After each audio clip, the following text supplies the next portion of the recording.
Hi, everyone, and thank you for joining us today for Reunited After Arkansas. My name is Diana Tsuchida, and I'm the creator of Tasaku, an oral history project and journal series dedicated to sharing the stories and perspectives of Japanese Americans who lived through World War II. And today I'm really honored to be hosting this panel with two remarkable women who were teenagers in Jerome during the war. Anna Hasegawa just turned 93, and Rinko Enosaki, who's 92. And Anna and Rinko knew each other as acquaintances during camp, and they had classes together and sort of passed each other. And we were able to interview both of them separately last week, just to talk about their memories before the war, what their families were like, and some of their own unique individual experiences in camp. So we're going to start off with that. But when we come back, Anna and Rinko will be here together, and this will be the first time that they've seen each other in over 75 years. So this is going to be a really special reunion and reconnection. So be sure to stick around for that. And during the panel, we encourage questions. So please feel free to send them in the chat, and we'll make sure to have Rinko and Anna answer a few of them. Thank you.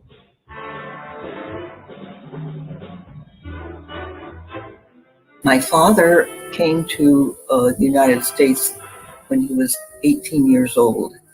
And the reason he came was because his mother was Ainu. And in Japan, the Ainu are Hokkaido. They lived up there and were conquered by the Japanese, who then kind of subjugated the people. I think he did experience, or his family experienced, prejudicial experiences. He tried to escape by being a scholar, and he was a brilliant scholar, but he somehow had was connected to a minister, a Methodist minister in Tokyo, who kind of took him in and counseled him and encouraged him to come to America, where his son was. And my mother, she came from a wealthy merchant's family. She was given in marriage to a man, and his mother, who ruled the roost at his house, was cruel to her, and she just wasn't going to take that, so she left. And that is considered a disgrace in Japan, to walk out of a marriage. So as a disgraced woman, a woman came to her and told her about this minister in Tokyo who took in women like her and helped them reestablish themselves. She said, "Reiko, are you going to let other people tell you what to do? You need to make up your own mind and make up your own life." So for a Japanese woman, she was pretty determined and not just succumbing to whatever was done to her. So in Tokyo, Dr. Kimura gave her, with other young women, training in early childhood education so that they could become teachers. But there he also introduced her to my father, and they decided to get married. I am the younger of three children. My sister, my brother, and I, we did quite a bit of moving from one area to another. And we lived in Delano, which is in the middle of California, for several years. Very active Japanese language school there. And then moved down to Long Beach, California, which is where we had been for just several months before the war happened. We were all teenagers. I was 14, my brother was 15, I think, and my sister was 17, I think. So my father was, being a so-called community leader, was picked up immediately after Pearl Harbor. There was a knock on the door. And there were these two very tall, polite gentlemen who were FBI agents who said they had to take my father. And, we tried to say why, but they kept saying, we're sorry, we have to take him. And he was taken to a political prison in Santa Fe, but he was returned to us. And my memory is not clear whether it was before we went to Jerome or afterwards. I kind of think it may have been afterwards. And my mother, being a Japanese lady, kind of fell apart when all of this happened. So we three teenagers had to become adults in a hurry and be involved in those decisions. Like when we had to leave in 2 weeks, my goodness, what are we going to do with the furniture? What are we going to do with the car? How do we get rid of this and that? And I would mention that at this time we were renting a house that was behind the owner, and they were a Black family, and they were very gracious and told us we can leave anything we wanted in their garage and they would take care of it for us. So I will be forever grateful to them for their kindness. The feeling of being on the train, not knowing where you're going, and then getting it off, and when you see this line of soldiers that you have to march through, that was the first time that it really, really struck me that I was a prisoner. Of course, our parents really had a hard time. But as we got off, and then we were given numbers, I believe, and then bags that we had to fill with straw to be our mattresses, and we were assigned to a stable, and you had to go way down the block to go to the bathroom. I think the experience of being a teenager in this large high school in Long Beach, over 2,000 kids, would have not given me the leadership experience we were able to get in camp at a much smaller high school. I used to remind myself it wasn't like the Jews in Germany who were beaten and starved. We were not tortured. We were simply kept from our freedom. That was basically what it was, because there were many Americans who lived in physical conditions worse than ours, who even had trouble finding food, whereas at least we had food and a place to sleep, and not comfortable, but at least not suffering as many people were. Even during the experience of incarceration, my father never bashed the United States. He would say, have faith. The Constitution says such and such, and things will be all right. It's a mistake right now, but it will be all right. He never, as I say, said the U.S. is blah, blah, blah, and we're going to go back to Japan. He had no intention of going back to Japan. I think it's important for us to make sure that it doesn't happen again to other people, that it is a justice issue rather than physical torture. I think emphasizing the physical part of it is not the point. It's the part of injustice is what we need to fight and to stand up for. And I would suspect Rinko's experience might be similar. My mother was a picture bride. She complained that my father sent a picture of himself when he was young, which was a dirty trick. My father worked for a man named Mr. Crawford looking after a vineyard. And my mother worked in the vineyard, and I have 6 brothers and 1 sister, and so I made the 8th child in the family. I grew up in a little town called Strathmore, California. And we, the school I went to was Strathmore Elementary School, which was just a half a mile down the road from our house. And then later, uh, I went to Strathmore High School, and that's when uh, we were evacuated.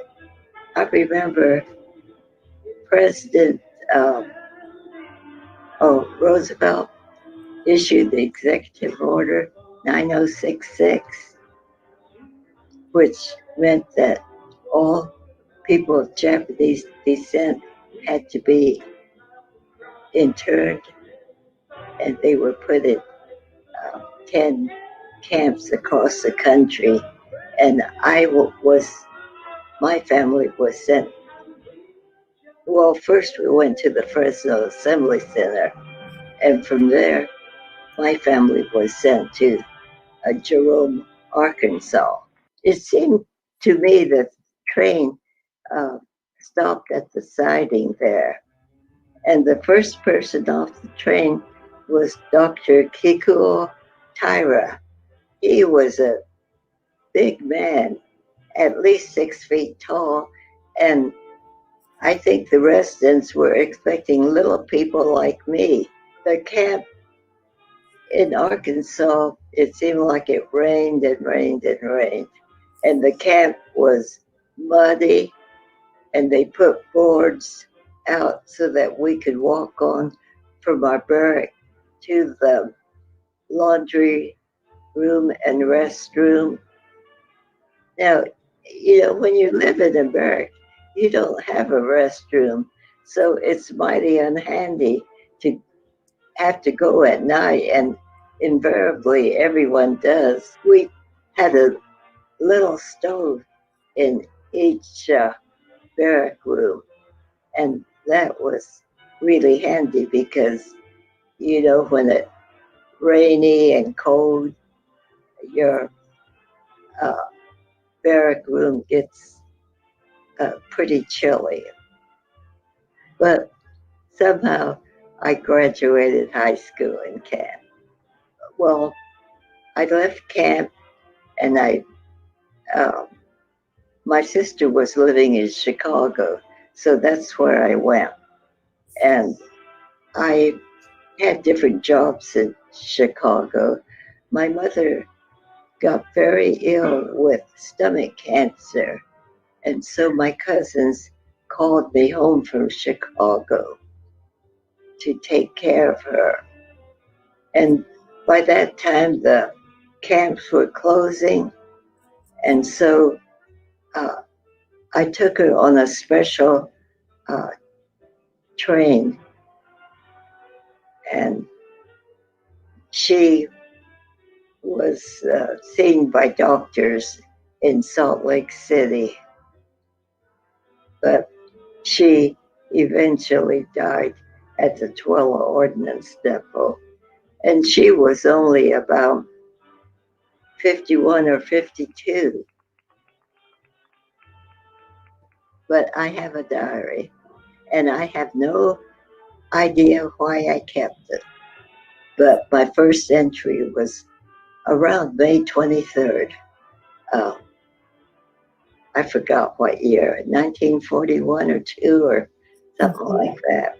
Most of the stuff is not interesting, but some of the things are, because I forgot this missionary's name. He came to speak at camp, a world-renowned missionary. And when I mention his name to people, they all hold up their hands that they remember him. Mary Nakahara, she eventually married a soldier who was Bill Kochiyama. Mm-hmm. But in camp, she organized a group called the Crusaders, and we wrote letters to the servicemen in the 442nd and the 100th Battalion. And I put those letters in a scrapbook, and that scrapbook is at the Japanese American Museum in Los Angeles. What are some of your most vivid memories of Anna? She was such a bright person. She's the one who got me through Latin class. If it wasn't for her, I would have flunked Latin. We used to correspond after the war, but I lost track of her.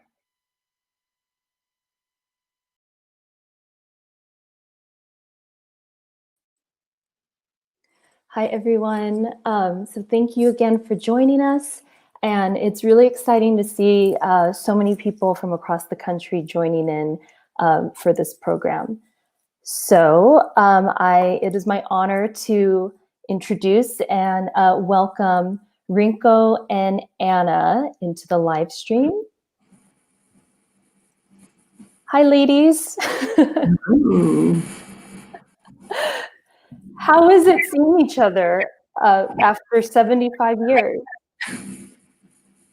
I can't believe it. My goodness. It's going to be an opportunity for me to think back and remember some of those meaningful years together in camp. I don't remember much about you, Anna, after that Latin class.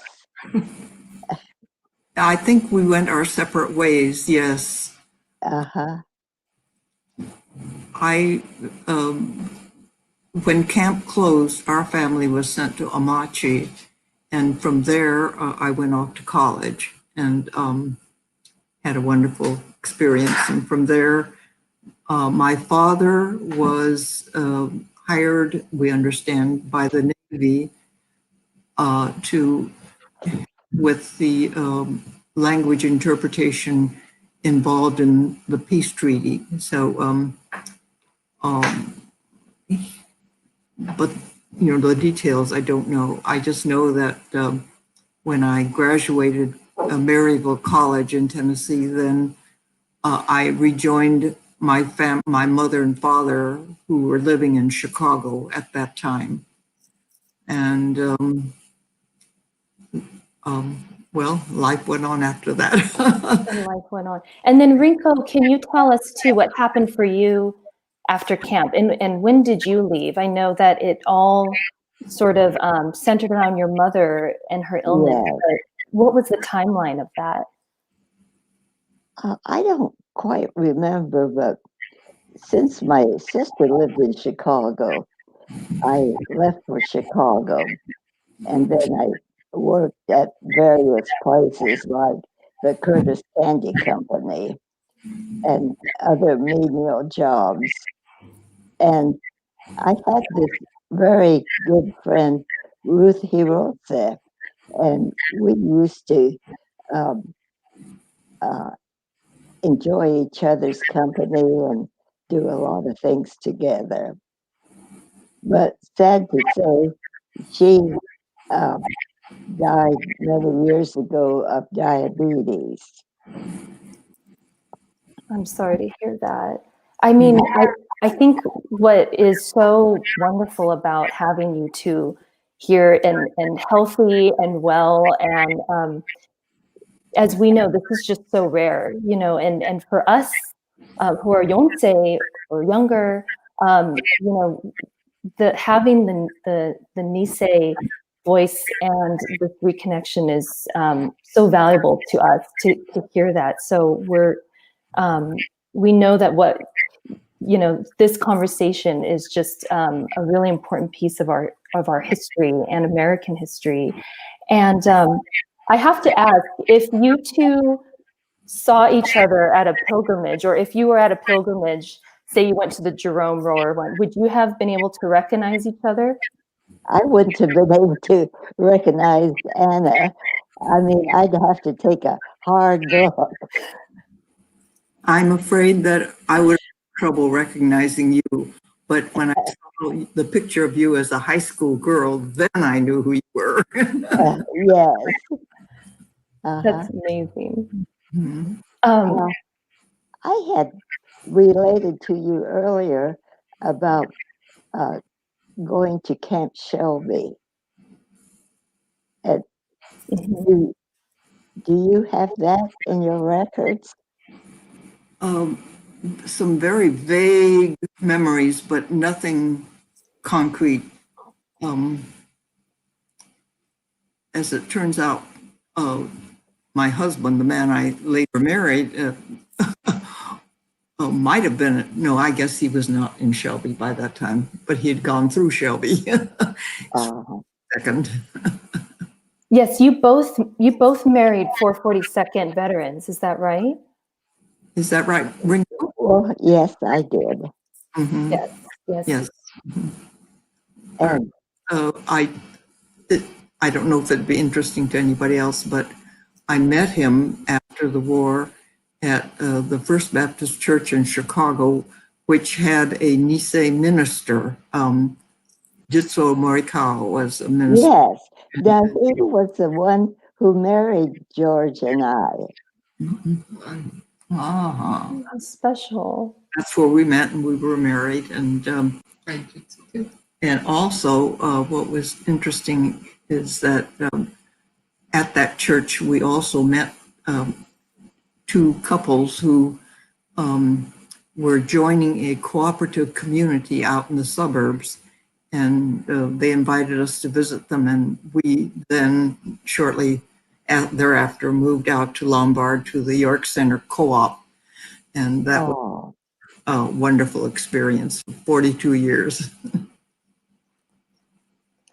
I think, Rinko, going back to, like you and I spoke a little bit about the Camp Shelby experience, and you had a great story about how well, some of the young men came into Jerome, right? And then, but you were able to go out for the dances.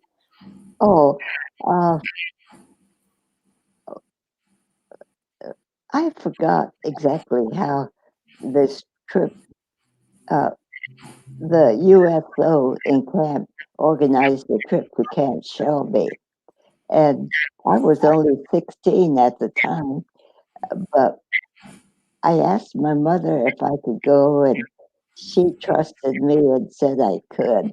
So I went down there, and the women said that they would go only on the condition that they could stop and shop. And I thought that was a very selfish thing. But at Camp Shelby,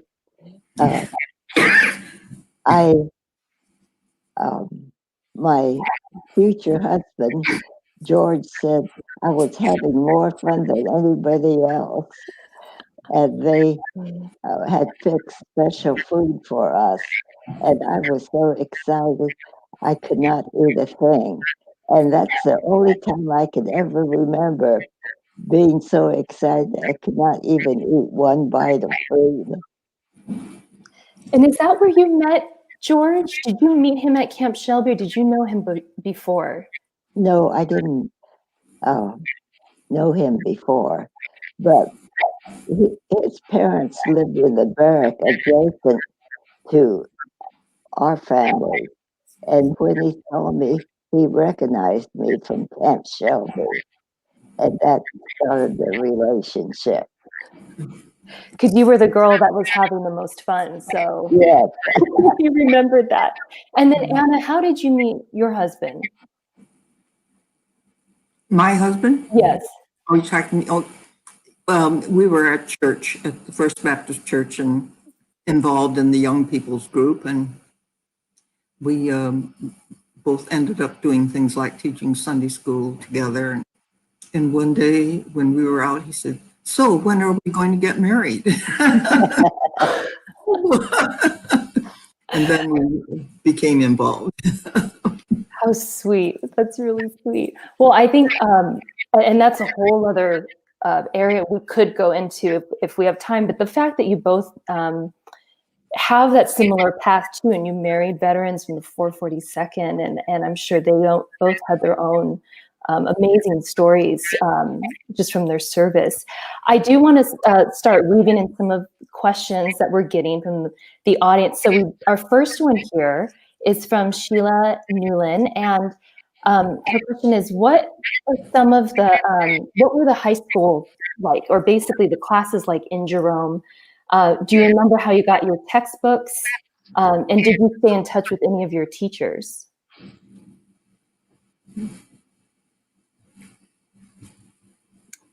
Anna, do you want to go? Do you want me to answer? Go ahead. Sure. I would have to say that they were of fairly good quality.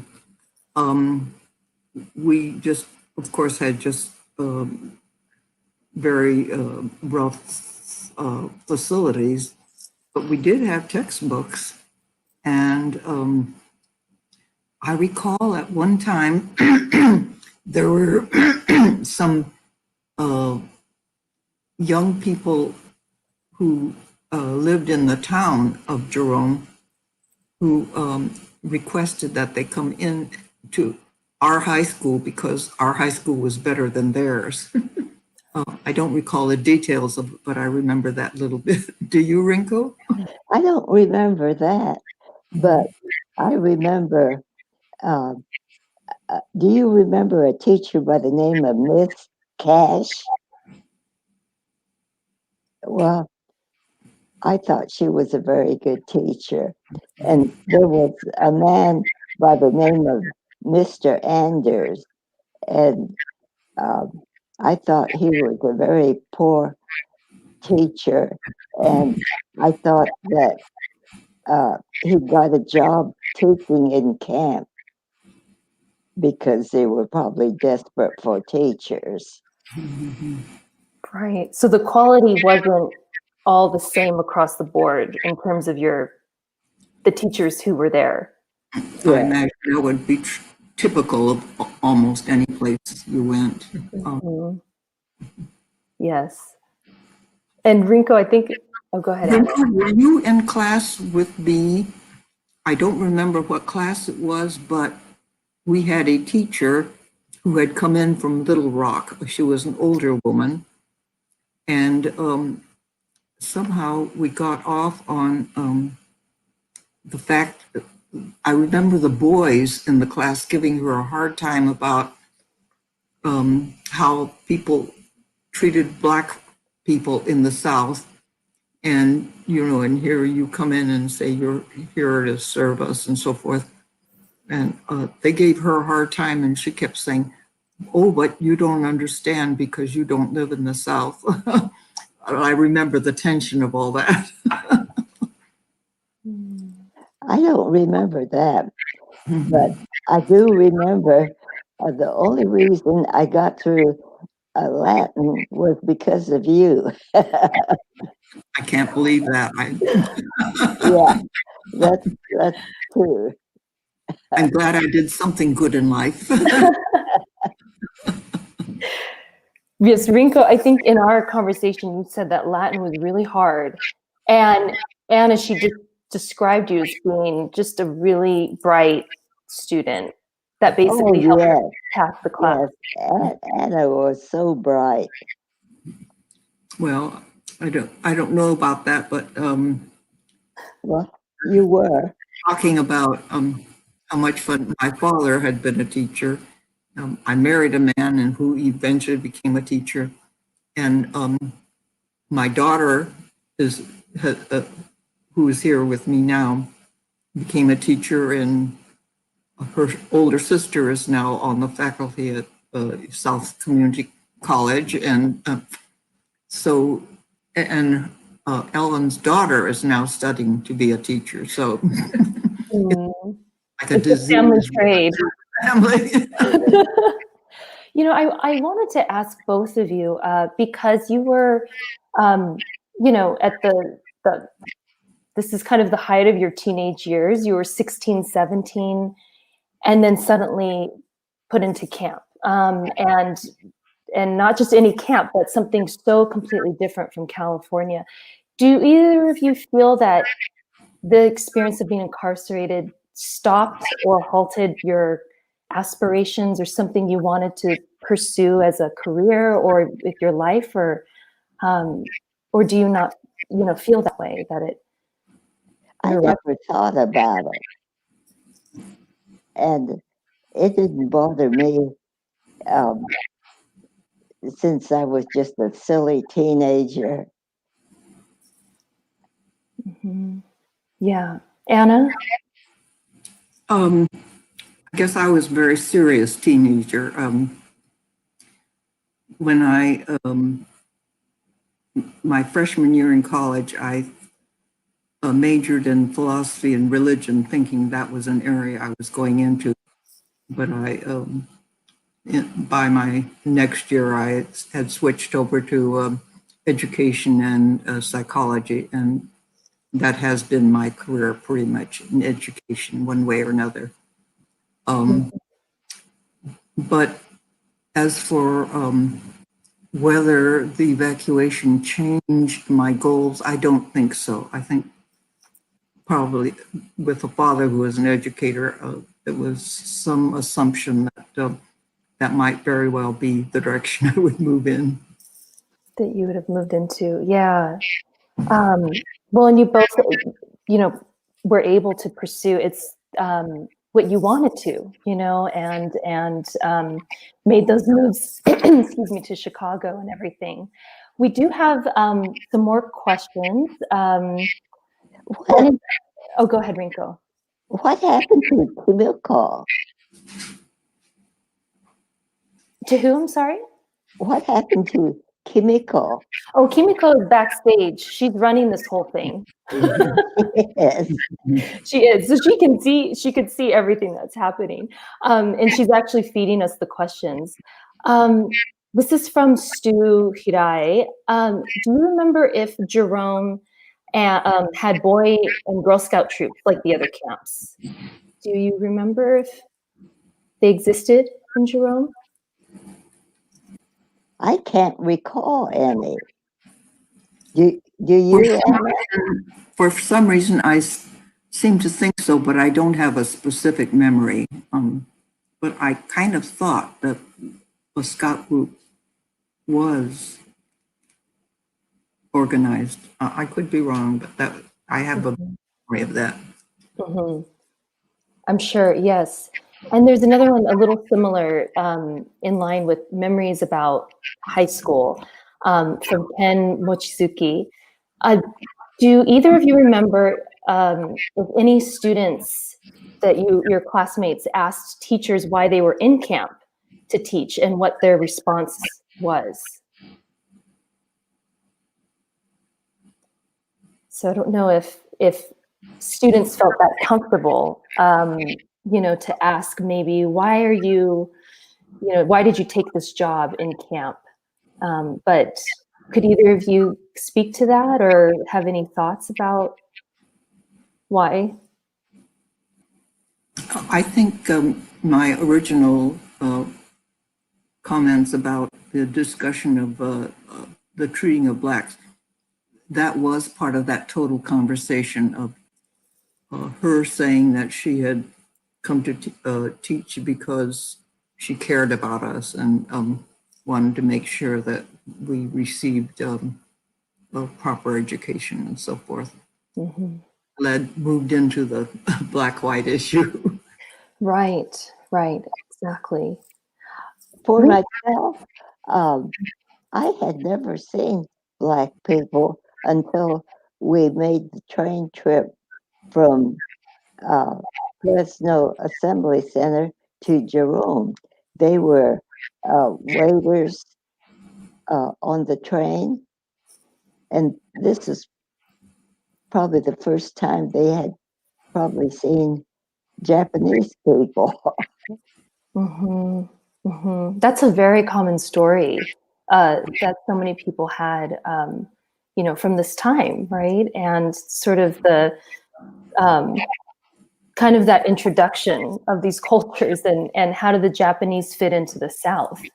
If people lived there after or had to go into town and things like that. It's such an interesting discussion. Well, Anna, do you recall seeing any Black people in California We did. from Washington? We did. You did? Yes, some. Oh, Well, and Anna, you said that the family, right, that looked over your things while you were in camp was a Black family. Is that correct? The landlord. Your landlord. Yes, our landlord was Black. The landlord, yes, and saved everything for you, Yeah, and right. Very you were fine. very lucky. I would, just sort of related to this, I would say that I went from camp. I went to college. I was 16 years old. I graduated 16. And the college I went to, Maryville College in Tennessee, people knew nothing about what was going on with the evacuation. And so faculty would often take me to speak to different groups to tell them about what the evacuation was going on and so forth. And people were absolutely amazed. They just couldn't believe it. So I did my share of preaching. Right, and educating people. There's another great question here, and I think from Sheila Newlin, and I'd love to hear your thoughts about it. So when you actually left your high school in California, each of your schools and communities, what was the reaction of your classmates and teachers? Were they sad to see you go, glad to see you go? And she says, thank you for being with us here today. So what was the send-off like for each of you leaving your communities? Rinko, do you want to start? well, I guess there wasn't a whole lot of feeling that I could remember. Just kind of left. Yes, it just kind of left. And Anna, what was your experience? I think my story would be different in that we had moved fairly recently, so that I was not established in any kind of a teenage society sort of thing. And my only real memory of anybody talking to me would be about 3 or 4 teachers who, drew me aside and said how sorry they were that this was happening and that they would look forward to my coming back. But as for classmates, I really don't recall any kind of conversation. At the same time, neither do I have any memories of being harassed in any way. So My youngest brother, Joe, said that when we were being evacuated, he hid in the bus so the classmates couldn't see him. I guess we were picked up on a bus with a couple of suitcases. Each of us had supposedly just what we could carry.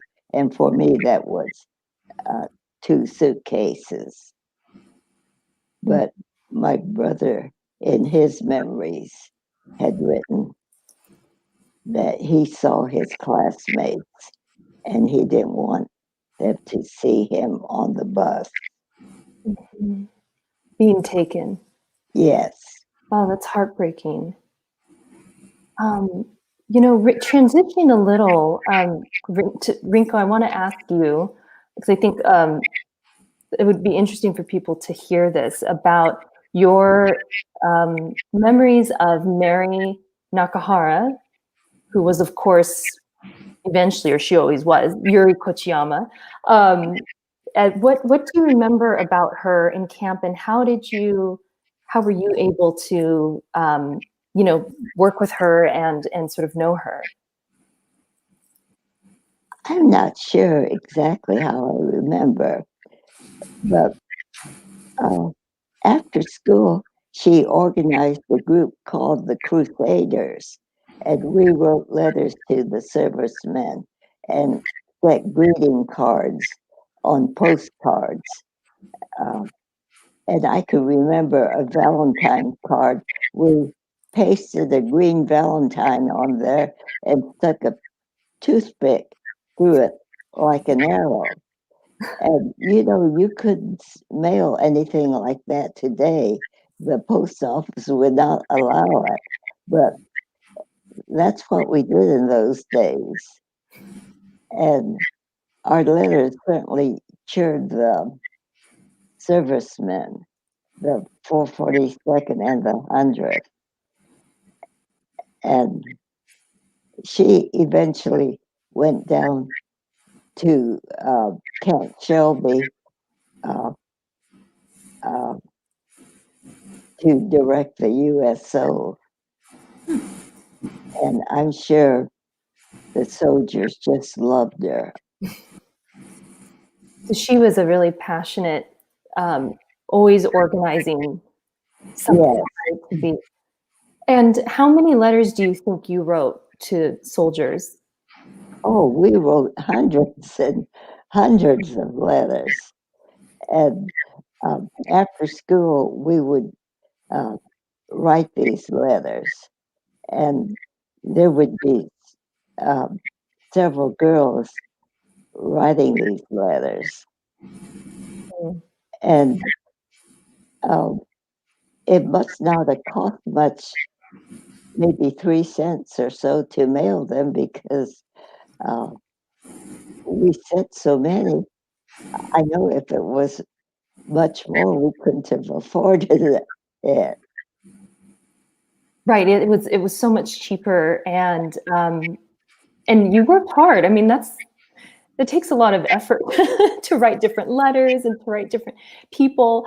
And I wanted to ask you, I know that in your diary you shared with us that you were kind of reminiscing about some of your pen pals and some of the young men that you were writing. And I'd love if you could share what the one person wrote to you from Europe, and what he wrote, and you kept that in your diary. Could you share that with us, Rinko? Oh, was that about Toshio Nakahara? Yes, who is no relation to Mary Kochiyama. right. Yes, him. Yes, he wrote that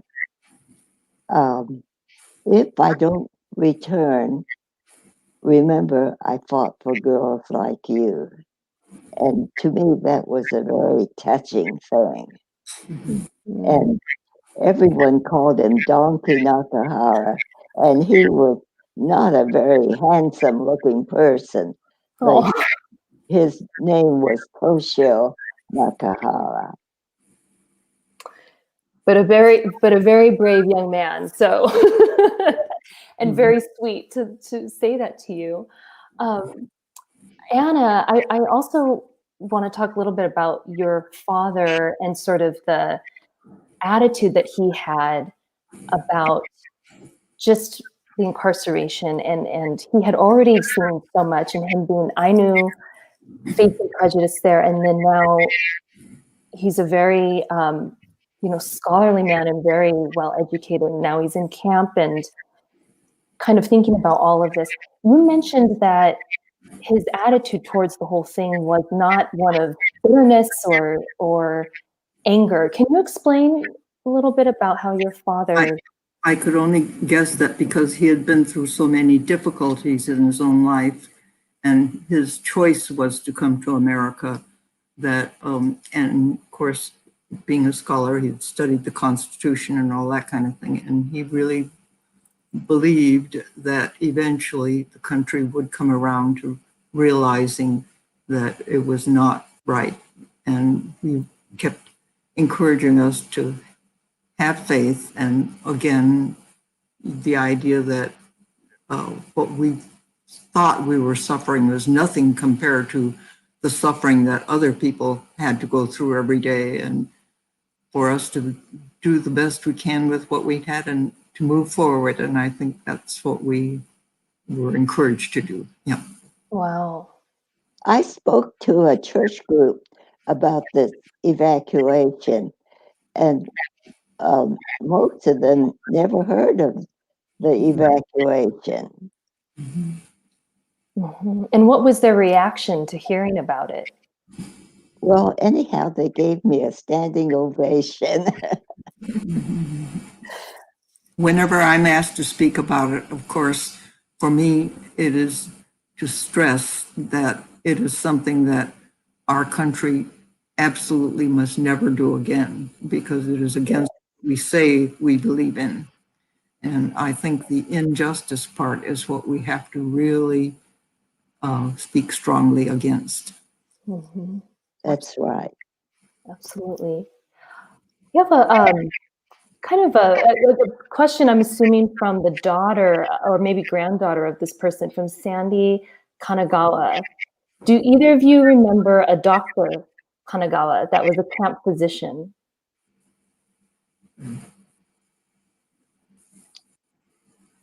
I don't. My memory is just not good enough. Okay. I have problems with memory. I would not say that. You two are so sharp, and also I just want to share. I hope you don't mind, Anna, that you just completed chemotherapy treatment Yes. Mhm. recently. So So I can blame my memory on chemotherapy. there's no issues there, but we're so happy that you're well and healthy. Let's see, we've got another one here. We've got about 10 minutes left. So this is from Doris. And it says, well, there's a couple of questions in here. But let's start with, what two couples introduced you to the co-op? And then let's go to the last one. Was it difficult to get into college after graduating high school at Jerome? Oh, I guess that's directed to me. Mhm. The couples that Florence and Russell Smith were one couple, and who were? Maurice. Oh, the Moris. What was it? Kyo and Shiro. Shiro and Kyo Mori at First Baptist Church were the two couples who lived in the who introduced us to the York Center Co-op. And what was your other question? And the other one is, was it difficult to get into college after graduating? I think I mentioned that a Sunday school teacher who had been a former missionary arranged for me to receive a scholarship from Maryville College, and I was received with no problem. I think my grades were good enough. Mm-hmm. And you left what year, Anna? That was relatively early, right? 1944. Mhm. 1944. Okay. And then Rinko. Just before the camps were closed is what I left. That's right. And then Rinko, what was the year that you left camp? Well, the year everyone was leaving, so it was either 44 or 45. Okay. So when it was closed. Kathy asks both of you, how did it happen that both of you ended up in the First Baptist Church in Chicago? I wasn't in the First Baptist Church. Oh, no, you weren't. Okay. But you knew the same reverend? Oh, Reverend Tori Umi. Okay. And he was in, was that the same Reverend, Anna? That married us. Oh, that married you. Okay. I see. I went to the First Baptist Church because I think there were some other Niseis I had met who went there and urged me to go there, and it turned out to be a wonderful experience. Mm-hmm. Several faculty members from the University of Chicago who also attended, and so those were good ties. I see. Yes, the Japanese minister I think I mentioned was Jitsuo Morikawa, who was actually from Canada. Oh, really? Mhm. Oh, interesting. Okay. Um, I'd like to ask you both too about your, I know that you mentioned, your parents didn't speak a lot about what was going on. And of course, Rinko, your mother fell ill, during camp, and you both, so you had different experiences. Is there anything that you wish you could have asked your parents when it came to thinking about this history and what they felt about going through this?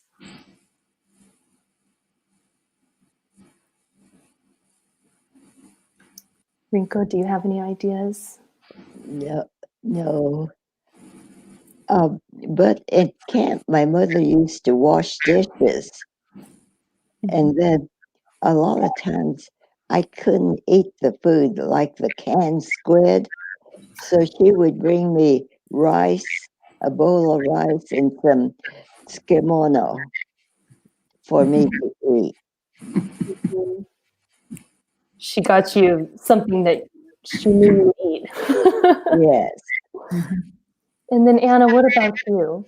I think I have indicated that my parents were very careful not to be negative about their experience. And I think, again, just because life had never been easy, that uh, for them it was not something completely more difficult than, Mm-hmm. struggled with all the time. So, as I say, uh, we did not have, even later, not really negative conversations about it. Mm-hmm. There's a cemetery at Roller where the residents who died in camp were buried. Yes. And in Jerome, there was just this monument, but with no indication of any people from Jerome being buried. Mm-hmm. Mm-hmm. Yeah, and it must have been because Jerome closed early, and then everyone was transferred elsewhere or to Rome. Well, I would think that somebody would have died in Jerome. Absolutely.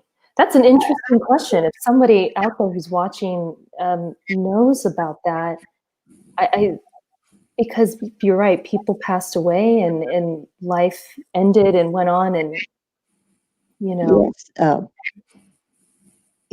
My mother was so sick that she could have passed away in Jerome or Roller. Mhm. And Rinko, can you also share? You mentioned that your brother became very involved in or instrumental in helping the redress movement and trying to get the Civil Liberties Act passed. Can you talk about why he was so involved in that? I'm not sure. Eileen could tell you more, but he was there in, I think, in Washington when President Reagan, I think, Mhm. Sign the bill. yes, Wow. and I think Eileen mentioned that he was there. Mhm. Mhm.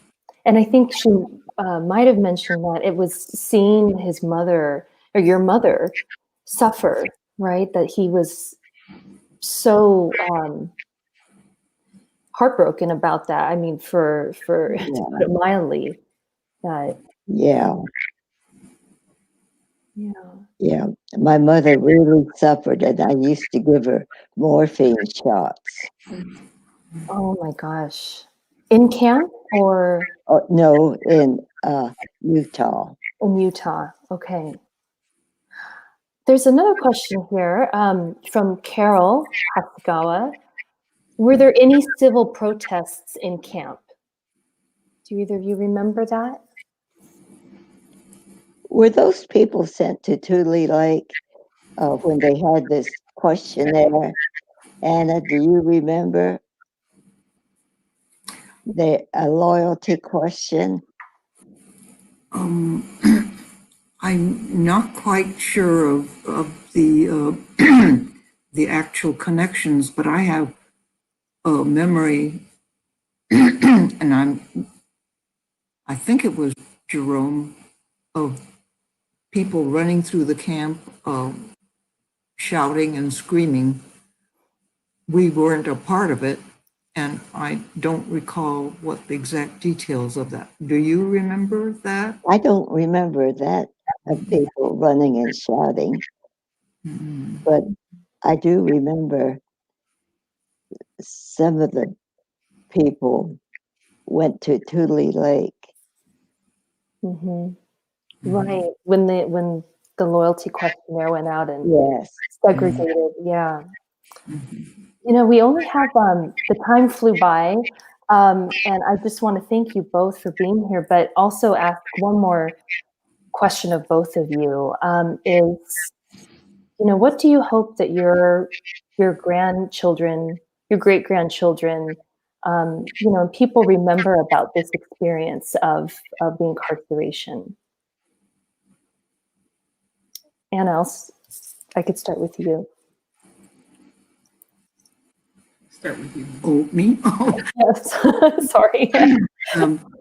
Certainly, I hope my grandchildren, great-grandchildren, will continue to have faith in this country as being capable of justice and freedom and equality for people, and that